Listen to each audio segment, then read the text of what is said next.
غزہ میں مستقل قیام امن کے لیے ایک اور بڑی پیش رفت سامنے آئی ہے۔ امریکہ، مصر، قطر اور ترکیہ کے نمائندوں نے پھر سے سر جوڑ لیے ہیں۔ میامی میں ہونے والی نشست میں جنگ بندی کے پہلے مرحلے میں ہونے والی پیش رفت پر اطمینان کا اظہار کیا گیا ہے۔ شرکاء نے شہریوں کے تحفظ اور سرکاری انتظامات سنبھالنے کے لیے غزہ انتظامی ڈھانچہ بنانے پر زور دیا ہے۔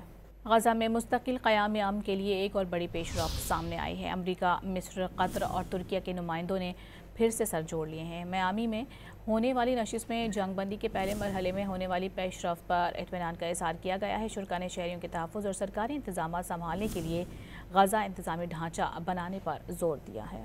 غزہ میں مستقل قیام امن کے لیے ایک اور بڑی پیش رفت سامنے آئی ہے۔ امریکہ، مصر، قطر اور ترکیہ کے نمائندوں نے پھر سے سر جوڑ لیے ہیں۔ میامی میں ہونے والی نشست میں جنگ بندی کے پہلے مرحلے میں ہونے والی پیش رفت پر اطمینان کا اظہار کیا گیا ہے۔ شرکاء نے شہریوں کے تحفظ اور سرکاری انتظامات سنبھالنے کے لیے غزہ انتظامی ڈھانچہ بنانے پر زور دیا ہے۔